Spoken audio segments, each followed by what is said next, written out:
Academy Award winner Cuba Gooding Jr. finally is speaking out regarding the Little Rodney allegations, as well as his relationship to Diddy. But while he tries to distance himself from Diddy, he also kind of admits he knows exactly what Diddy is doing. Back in March, Cuba was embroiled in another scandal. He was named as a co-defendant, accused of in one of the many lawsuits against Diddy. Cuba has vehemently denied the allegations. Well, how do you fully escape it though? Like your name, for example, was mentioned in the Diddy case. Which was the most ridiculous thing ever. Because you barely know This is the him, right? most ridiculous thing ever. But again, welcome to being a celebrity. Cuba Gooding Jr. was so close to that man. I would thought that was his lady. That's how close he was to him. And then his hands all on his leg and everything. It was crazy, bro. When you see Cuba Gooding fighting the case here in New York, when he said the girl was saying they opened her and everything like that, I'm glad they didn't show that picture. Cuba Gooding Jr. was once Hollywood's golden boy, winning hearts in Jerry Maguire and delivering powerhouse performances in Boys and the Hood and The People v. O.J. Simpson. But behind the cameras, his career has been clouded by scandals and lawsuits. Despite his success, legal troubles have followed him, with the latest being his alleged connection to P. Diddy's explosive lawsuit. Now, Cuba is finally speaking out, revealing bizarre and chilling experiences. But what exactly did Lil Rod say about him, and how deep does this go? The lawsuit alleges that Gooding inappropriately touched and fondled Mr. Jones, placing his hands on his legs, upper inner thighs, lower back, and shoulders. According to the suit, Jones was extremely uncomfortable and attempted to lean away, rejecting the advances. However, Gooding allegedly did not stop until Jones forcibly pushed him away. Buckle up, this might be wilder than we thought. A lawsuit against Sean Diddy Combs for assault is adding a new actor to the list of defendants. Now, this week, new accusations coming to light against Cuba Gooding Jr. The allegations come from a former producer for Combs, Rodney Jones. Now, it originally just listed Diddy as far as grooming, but now Gooding is listed as a co-defendant, accusing him of assault as well. According to court filings, the alleged happened on a yacht rented by Combs that went to the U.S. Virgin Islands last January. Cuba Gooding Jr. has not commented on the lawsuit. Combs has denied the allegations against him. On Monday, Homeland Security investigators executed raids on mansions owned by Combs in Miami and Los Angeles. The senior federal law enforcement official says Combs is a target of an investigative unit that handles human trafficking crimes. From Boys in the Hood to his Oscar-winning role in Jerry Maguire, Show me the money. Cuba Gooding Jr.'s Hollywood career seemed unstoppable, but a number of scandals over the last few years derailed his once promising career. Now, he's ready to make a comeback. What do you make of these new allegations, Cuba? God's will be done. Lawsuits, accusations from multiple women, and in 2022, he pled guilty to forcibly touching a waitress in a nightclub. You've experienced some very dark times these past few years. So, but Cuba, so how's your faith? How has it helped you through those dark times? It's one of those things where I know that I'm here for a reason. And I know that as long as I do what I do and I'm good at what I do and I'm passionate about what I do, God's will be done. Still reeling from those dark days of scandal, his once squeaky clean image stained forever. People love you. You know, people do. You seem like you're on top of the world, you're jovial. How did you find yourself in a scenario where dozens of women were accusing you of pleading guilty to forcible touching and settling lawsuits? People feel that I'm accessible to them, so I come in contact with all kinds of people, from people who adore you, or people who are offended by you, people who feel you're aggressive. And you have to learn that as you walk on this path, you must stay neutral. When people interpret what's going on with you or what you're being exposed to, you have to make sure that you know your intention, and you have to be accountable for your own actions. And I have been. Back in March, Cuba was embroiled in another scandal. He was named as a co-defendant, accused of in one of the many lawsuits against Diddy. Cuba has vehemently denied the allegations. Well, how do you fully escape it though? Like your name, for example, was mentioned in the Diddy case. Which was the most ridiculous thing ever. Because you barely know This is him, the right? most ridiculous thing ever. But again, welcome to being a celebrity. Welcome to my world. Cuba's faith is what has seen him through, and may have others seeing him in a new light. We're gonna walk straight out of here. Pretend to be the media. Now in the wake of the headlines, the Oscar winner is focusing on his latest film, in theaters tomorrow, The Firing Squad, a faith-based redemption story starring newcomer James Barrington and Kevin Sorbo. It's the true story of these Americans who go to Indonesia and get caught up in drugs or whatever, and they get put in an Indonesian prison and sentenced to death. You literally see the journey that these young Americans go through, and I kind of walked them through their journey. I found Christ in here, and he forgave me.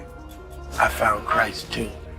I mean, let's be frank. Well, people who watch this interview, there are going to be some people who say that's another celebrity who is using faith to make a comeback from experiencing a scandal. You can't please everybody all the time, but the people that are there to celebrate your artistry, that's my job, and that's my only mission. Good afternoon, everybody. I'm going to tell you something. This P. Diddy thing is like Jeffrey Epstein on Dynamite. Now it just came out that Cuba Gooding was added as a defendant by one of the victims in this case. This is going to blow up so big, you're not going to believe it. From what I am hearing on the ground here in Los Angeles, and the names of people that are going to be attached, I got no idea how big this is going to be, but it's going to make Epstein look like a Cub Scout. Cuba Gooding Jr. addressed the claims in an interview, denying any connection to the explosive Diddy lawsuit. He insists they were never that close and had only crossed paths 2 or 3 times, making it impossible for him to be involved in the case. Cuba, with all this stuff that's coming up with Diddy and you're on one end, 50 Cent is calling out Diddy and here's what he's doing and all this stuff, and they got the back and forth. Yeah. I got Suge on here. Look at this example. Look what happened. Yeah. And I got Suge on here. Exactly. No question about it. What do you think is going on with all the stuff with Diddy, with Little Rod, with, all the stories that everybody's hearing about? You mean in terms of what? I mean, being raiding his house being raided. I mean, that's crazy. That's the craziest thing I'd ever. And then, hey, how about me? I wake up in the morning, I turn to say show, actor Cuba Gooding Jr. I was like, excuse me, pull me into this. I think whatever he's dealing with, he's on his journey, man.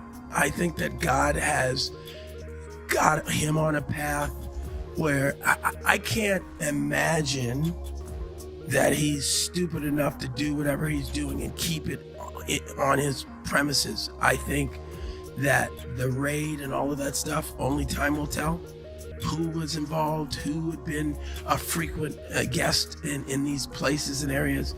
It's funny because my lawyers said, every outlet in the world wants to talk to you. And again, I'm not defining myself from some headline in the press. So I stayed quiet. And it's so funny. So I'll tell you a little story about who my girlfriend is.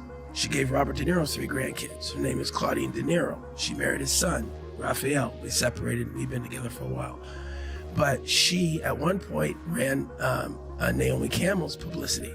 She, at one point, ran P. Diddy's publicity, right when he started doing the white party thing. He had just gotten freed from indictment, found not guilty. Did he? And he said to her, I'm gonna die running with these niggas. I need you to help me with the white folks and the switch. And so she helped cultivate his new image. So they had a friendship for years. But I had never met him till probably 2019-20, just casually, Claudine and I. He invited us to his house. The pandemic was starting to ease, and hadn't seen him since that night where this guy with this picture that says that I had my shoulder on him and all this stuff, making it look sordid. Well, that picture, everyone in the room, there's probably 300 of us on the deck of P. Diddy's, I'm gonna show you, on P. Diddy's boat, New Year's Eve. I went from one ship, Happy New Year. So I hung out with Tyson, and next ship, there's Drake. This ship had P. Diddy. He had his guy, his videographer. They're listening to music. And he says, hey, Cube, listen, you want to hear P. Diddy's new song? I said, yeah, sure. Sit down next to him. they didn't use this angle, which to me makes me laugh, because I go, oh, I get it. You made it look the way you wanted it to look. But that, and if you hold it, you know how you hold it and it does the thing where, can you hear all the people? If you tap it or something, it's a live picture. You see what I mean? It's like, here we are, just listening to music.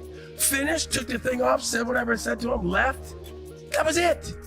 But this guy who's suing him, going after the money, man. I'm sure. And by the way, I don't know P. Diddy's life. I don't know what he's going through.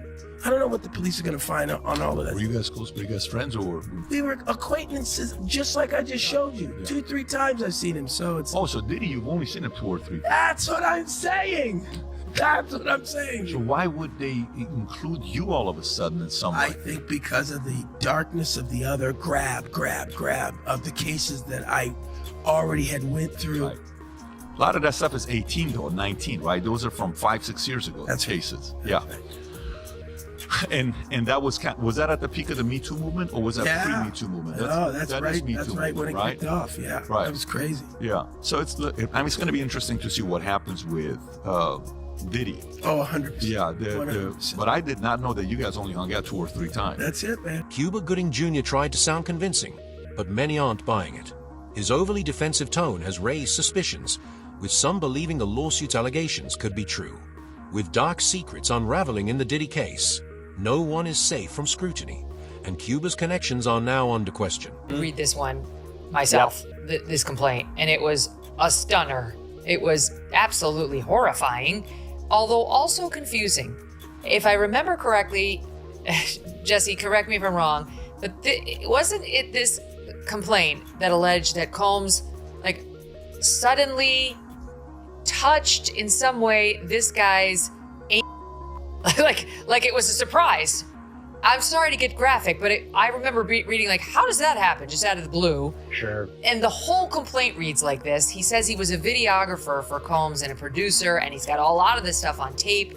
But give us a feel for the Rodney Jones lawsuit also being handled by Tyrone. Okay, so he is alleging a number of things. He is saying that, yes, he was harassed at Combs, that he was fondled, that he was forced to watch Diddy naked, taking showers, that he was forced to recruit workers to perform sex with them for the pleasure of Diddy, that he was drugged at one point, found himself in bed with workers. So you already see flavors of picking sex. He also says he witnessed acts of violence. He said that he was Diddy involved in a shooting at a recording studio, that Diddy admitted to his involvement, as we mentioned before, the 1999 nightclub shooting, that he's seen drugs, that he's seen illegal weapons possession. He is alleging everything. And big theme from that too is he is alleging that Diddy groomed him for The reason I bring that up, Megan, is because there's been a lot of rumors and speculation about Diddy because of things like that. And one of the things that he says is Diddy showed him a video of a prominent person in the music industry having sex. He mentioned how he was a victim of Cuba Gooding Jr. That Cuba Gooding Jr. one night was on a yacht and Diddy left them alone, and Cuba Gooding Jr. fondled him and made him uncomfortable, and then he's now suing Cuba Gooding Jr. for that. And yes, Rodney Jones, it's a big lawsuit, but not only has Diddy's counsel come out and completely denied it, but several of the high-profile people who are named in that lawsuit, not as defendants, by the way, but just named, they're accused of being these workers that they were paid by Diddy to perform. They said this is complete lies. These are well-known artists like Young Miami. And so the fact that you have people who are not even named as defendants, but just mentioned in the lawsuit saying this is not true, again, kind of gives you a little bit of pause to think about what's going on. And Cuba Gooding Jr. came out. I thought this was fascinating because Cuba Gooding Jr. has been quiet since all this happened. And he sits down for a podcast interview with Patrick Bet-David. We have this, actually. Let me play it, and then you take it on the back end. Take a listen to Stop 21. What do you think's going on with all the stuff with Diddy, with Little Rod, with, you know, all the stories that everybody's hearing about? You mean in terms of what? I mean, you know, raiding his, you know, his house being raided. I mean, that's crazy. That's the craziest thing I'd ever. And then, hey, how about me? I wake up in the morning, I turn the station on, actor Cuba Gooding Jr. I was like, excuse me, pull me into this. I can't imagine that he's stupid enough to do whatever he's doing and keep it on his premises. I think that the raid and all of that stuff, only time will tell who was involved, who had been a frequent guest in these places and areas.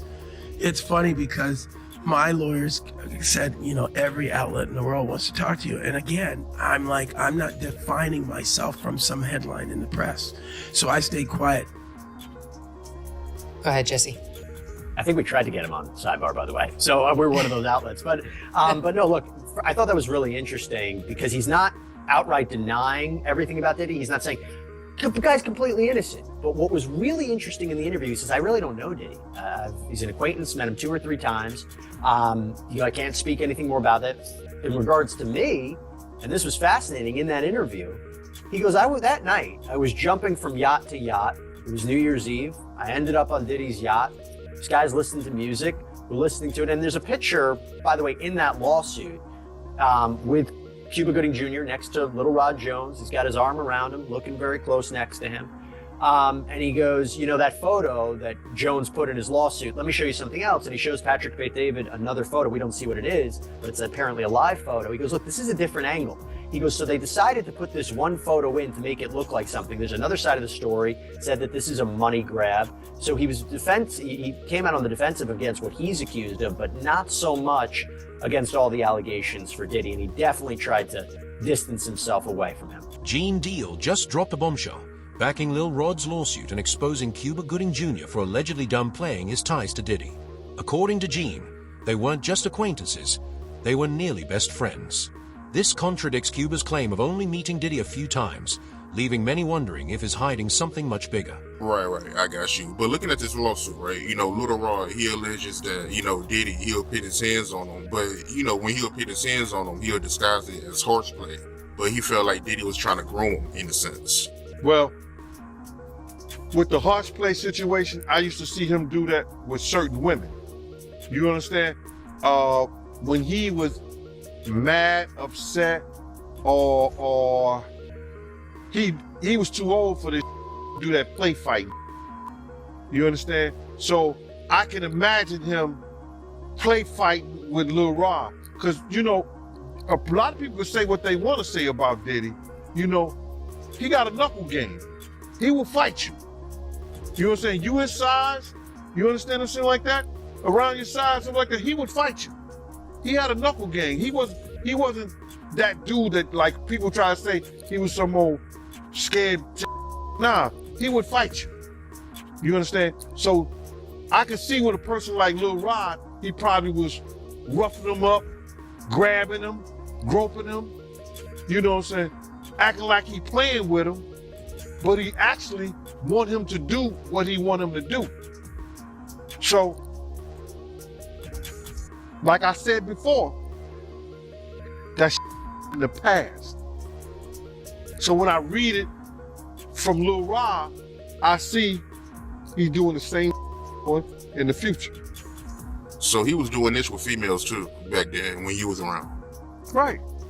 That's how him and Kim got into the fight, and he, you know, play fight. He used to play fight with the pillows, like the pillow fight, that dumb shit. You know, that's kid shit. But if that's the way they do, that's the way they do. You understand? He used to do it with Kim all the time. So the horseplay was his way of grooming you in a sense.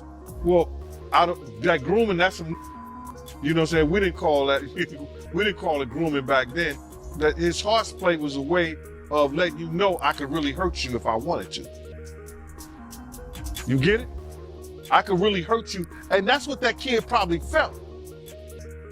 Yo, why he doing me like that? Oh, he just playing with you. No, he's letting you know, if I turn this up, I could really hurt you. And that was his way of trying to get you to be submissive to him.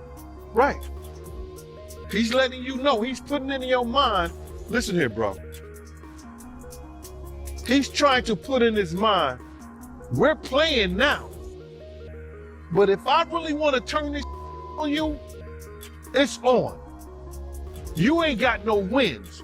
So that kid is feeling, yo, listen here. In his mind, if you read the documents, in his mind, he was so scared that when he went to other people in the camp and said, why did he treat me? Why did he doing this and doing that? They said, oh, he just playing with you because he love you. He like you. He was, no, he was trying to put that, instill that fear in you that he had in you. And he won. Yeah, that does make sense, man. And me looking at this lawsuit, he's also, alleging that he met Cuba Gooding Jr. through Diddy on Diddy Yacht. And it even got to a point where he started touching him on his, upper inner thigh near his groin, according to him. Did you see the picture? Nah, I didn't get to see it, but oh my God. Yo, listen to me, man. I don't know if it was what they call it when you take two pictures and they put it together, stuff like that. What they call it when they put the pictures together and it don't belong together, but they put it together. Whatever. Side by side. Yeah, whatever they call that. Cuba Gooding Jr. was so close to that man. I would thought that was his lady. That's how close he was to him. And then his hands all on his leg and everything. It was crazy, bro. I don't even believe that. So when you see Cuba Gooding fighting a case here in New York, when he said the girl was saying that he was and everything like that, I'm glad they didn't show that picture at his trial. Because he would have been guilty. That's how close he was to that kid, man. So you seeing on pictures, do you believe his claims? Yeah, I believe his claims. Somebody put something in Cuba Gooding Jr. ear that this was fresh meat, or see can you break him, or see can you do something? Because don't no other man be that close to no other man, for that reason. Come on, bro. That's crazy. As we dig deeper, one name keeps surfacing, Christina Coram. Allegedly, she holds major influence in Diddy scandals and lawsuits. Her name even appeared in Lil Rod's lawsuit alongside Cuba Gooding Jr., but who is she? And what role does she play in all this? Christina Coram is being explained as the Ghislaine Maxwell of P. Diddy's operation. Christina's former title was day-to-day manager. In 2020, she was promoted to chiefs of staff. Allegedly, just like Ghislaine Maxwell, her job was to supply the girls. She supplied and minors for multiple parties. In Lil Rod's lawsuit, she is accused of helping P. Diddy attempt to groom him into accepting homosexuality for other men. One of these men being Cuba Gooding Jr. Lil Rod said his fears became a reality when Diddy attempted to pimp him out to Cuba, who attempted to fondle and grope his inner thigh. He only stopped after Lil Rod had to forcefully push him off him. She also ensured that all domestic staff had all types of narcotics on hand and fanny packs for Diddy at will. It was on the day of the raid that Lil Rod had added Cuba Gooding Jr. to the lawsuit. Cuba Gooding Jr. has had multiple assault claims against him. Sean Diddy Combs has a tight inner circle, including his right-hand woman, Christina Coram. So who is she and why is she named in a lawsuit by a former producer for Combs? Thanks for joining me for Crime Fix. I'm Anjanette Levy. When Rodney Little Rod Jones filed that lawsuit against Sean Combs and many others, Christina Coram was one of the people named as the defendant in the suit. And I want to be crystal clear, Sean Combs has vehemently denied these allegations. His attorney, Sean Hawley, has been quoted as saying they've tried to present evidence to Little Rod's attorney to disprove the claims, but they've been rebuffed. So that would make anything Lil Rod claimed about Christina Coram untrue as well in Combs' eyes. No attorney is listed for Christina Coram on the federal court's website. Coram's now deleted LinkedIn account has said that she joined Bad Boy Entertainment back in 2013 and became Combs' day-to-day manager, later becoming director for the Officer of the Chairman. And the chairman, of course, is Diddy. She was promoted to Diddy's chief of staff back in 2020, and she's very important to him. Combs has even written about her on social media. Meet Christina Coram, chief of staff at Combs Enterprises. Christina, aka KK, keeps everything in my life and my business running. She's been my right hand for the last 8 years and has consistently proven to execute and get S-word done. Don't know how I'd function without her. In another post, Diddy wrote, "Happy birthday to my ace Boon Coon, my right hand, my day-to-day manager that keeps my world twirling, and she's always got my back. She makes sure that I smile every day and I don't go into those dark places. Today is your day. It's your mother effing birthday. Go KK, it's your birthday. Love you, at Christina Quorum." Combs clearly values Christina Quorum's work and his relationship with her. The lawsuit Lil Rod filed makes some disturbing and salacious claims against Quorum, and again, Combs has denied what's in that lawsuit.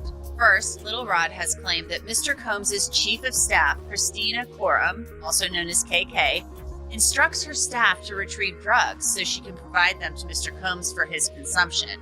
A footnote in the lawsuit that Little Rod filed says, defendant Quorum instructed her staff, Brendan Paul, Frankie Santella, and Moy Bond, to spike bottles of champagne with ecstasy. Upon information and belief, this occurred the day of December 31st, 2022, New Year's Eve party. Lil Rod claims he complained to Quorum about advances from Combs, and she responded, "Sean will be Sean," and downplayed Combs groping him as horseplay, stating, "He's just showing that he likes you."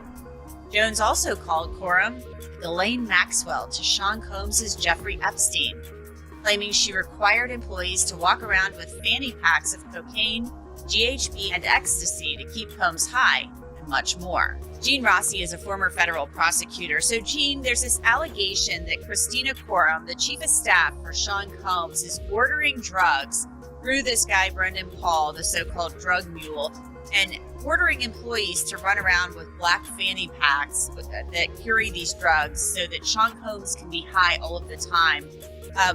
That seems like typical Hollywood stuff, possibly. What's the crime in that, potentially, as far as the feds are concerned?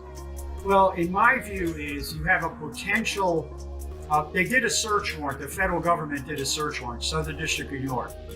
That is bad in itself because Southern District of New York is one of the top 3 or 4 U.S. attorney's offices in the country. That is very bad for Mr. Combs and the other defendant and Ms. Quorum. The second thing is the federal charges that they're probably investigating are a criminal RICO, money laundering, a Mann Act violation, which involves trafficking, interstate transport of minors. It could involve a lot of charges.